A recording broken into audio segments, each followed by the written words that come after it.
अस्सलामुअलैकुम दोस्तों, सोबती पापनगर जे ईंदड़ नई एपिसोड्स में छा थींदो ऐं छा थियण वारो आहे। तफ़सीली ॻाल्हि ॿोल शुरू करण खां पहिरियां जेकॾहिं अव्हां असांजे यूट्यूब चैनल ते नवां आहियो त महिरबानी करे असांजे यूट्यूब चैनल खे सब्सक्राइब करे घंटी जे बटन ते प्रेस करे नोटिफिकेशन ते ऑल करे छॾींदा, जीअं हर ईंदड़ नई वीडियो सभ खां पहिरियां अव्हां ॿाहिरनि ताईं बावक़्तनि पहुची सघे।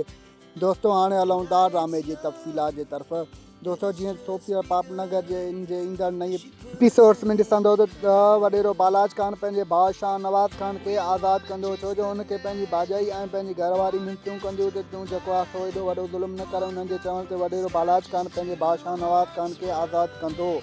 ॿिए तरफ़ तव्हां दोस्तनि खे ॾिसण वटां मिलंदो त होॾां वाब कमीने वारा राबेल वीचारी खे अगवा करे वेंदा ऐं उन जो इल्ज़ाम सॼो वॾेरे बालाज ख़ान ते लॻंदो। ऐं जॾहिं इन ॻाल्हि जी ख़बर मल्हार खे पवंदी त मल्हार सफ़ा होश में आहे, जोश में अची वेंदो ऐं वॾेरे बालाज ख़ान ते तमामु घणे गुस्से में हूंदो।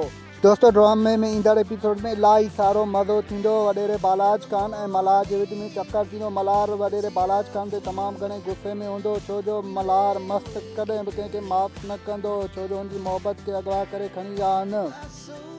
मल्हार राबेल सां शादी करणु चाहे थो ऐं उन ॻाल्हि खे उहो कॾहिं बि पसंदि न कंदो। ॿिए तरफ़ तव्हां ॾिसंदो त हो राबेल खे आज़ादु कंदा ऐं राबेल खे चवंदा तूं वञी वॾेरे बालाज ख़ान जो नालो खणिजांइ त मूंखे उन अगवा कयो हो।